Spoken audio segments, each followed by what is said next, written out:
एक पुराना पीपल का पेड़ खड़ा था। उस पेड़ के पीछे एक आदमी चुपचाप खड़ा सब कुछ देख रहा था। उसने अपनी आंखों से देखा था कैसे नदी से देवता प्रकट हुए थे, कैसे सोने की कुल्हाड़ी चमकी थी और कैसे एक गरीब किसान को उसकी सच्चाई का इनाम मिला था। जिंदगी बदल सकती है। शाम ढल चुकी थी। वह आदमी घर पहुंचा। उसकी आंखों में थकान नहीं, एक अजीब सी बेचैनी थी। सुन रही हो? आज मैंने नदी के पास कुछ ऐसा देखा जो मैंने कभी सोचा भी नहीं था।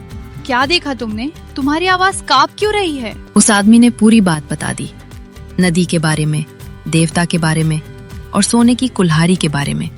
पत्नी चुपचाप सुनती रही। हर शब्द उसके मन में उतरता चला गया। अगर देवता फिर से आए तो क्या हम भी कुछ पा सकते हैं? ये सवाल मासूम नहीं था, ये लालच की पहली दस्तक थी। उस आदमी ने एक पल सोचा और फिर धीरे से सिर हिला दिया। अगर हम कोशिश करें तो शायद हमारी किस्मत भी बदल जाए। उसी क्षण ईमानदारी पीछे छूट गई और लालच ने दोनों के मन में अपना घर बना लिया। रात गहरी होती गई। घर के कोने कोने से सोना इकट्ठा किया गया। छोटे छोटे घड़ों में सारा सोना भर दिया गया। हर घड़ा भारी था, जैसे सिर्फ सोने से नहीं बल्कि लालच से भरा हो। कल सुबह हम वही जाएंगे। इस बार खाली हाथ नहीं लौटेंगे। हाँ, अब पीछे हटने का कोई रास्ता नहीं है।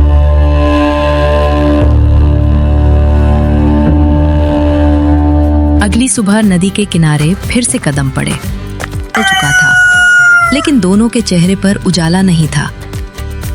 एक के बाद एक घड़े नदी में फेंके जाने लगे। पानी तेजी से हिलने लगा, लहरें उठने लगी। देखो, पानी हिल रहा है, देवता जरूर आएंगे। जैसे ही दोनों ने भारी मटका नदी में फेंका, वो सीधा जाकर नदी के भीतर छिपे नंदी देव के सिर से टकरा गया। अचानक नदी के बीच तेज रोशनी फैल गई। पानी के भीतर से नंदी देवता प्रकट हुए। पूरा वातावरण एक पल के लिए थम सा गया। उनके मस्तक पर तेज और चमकते हुए सिंग प्रकट हो गए। उनकी आंखों से ज्वाला सी झलक रही थी। पूरा वातावरण डर और दिव्यता से भर गया। तुम्हारा सामान इसी नदी में गिरा है, बताओ कौन सा तुम्हारा है? देवता के एक हाथ में एक छोटा घड़ा था, दूसरे हाथ में सोने से भरा हुआ बड़ा घड़ा। दोनों की आंखें बस बड़े घड़े पर टिकी थीं। ये बड़ा वाला घड़ा हमारा है। देवता ने कुछ नहीं कहा, ना कोई क्रोध, ना कोई सवाल। वे धीरे धीरे नदी के भीतर चले गए। चारों ओर सन्नाटा छा गया। उन्होंने कुछ कहा क्यों नहीं? कुछ क्षण बाद नदी फिर हिलने लगी। देवता दोबारा प्रकट हुए, लेकिन इस बार उनके हाथ में कोई ढड़ा नहीं था। उनके हाथ में थी वही सोने की कुल्हाड़ी जो पहले ईमानदार किसान नरेश को मिली थी। दोनों उसे देखते ही सन्न रह गए। उनके चेहरे पर डर साफ झलक रहा था। रुक रुक, वही रुक, जाना मत। भाग चमेली। रुक रुक, कहाँ भाग रहे हो? रुको दोनों, सोना चाहिए। देवता तेज कदमों से उन दोनों की ओर बढ़े। उनकी चाल में चेतावनी थी, उनकी आंखों में न्याय। डर के मारे दोनों भागने लगे, लेकिन कुछ ही दूरी पर उनके पैर कांप गए। देवता वहीं रुक गए और गंभीर स्वर में बोले, बताओ, डालो। ये सवाल नहीं था, ये उनके कर्मों की आखिरी परीक्षा थी।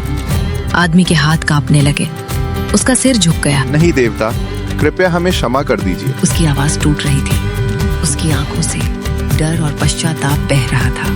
हमसे बहुत बड़ी भूल हो गई, हमें माफ कर दीजिए देवता। नदी का पानी धीरे धीरे शांत होने लगा। पिता के चेहरे से क्रोध कम हुआ। लालच इंसान को अंधा कर देता है, लेकिन पश्चाताप उसे सही राह दिखा सकता है।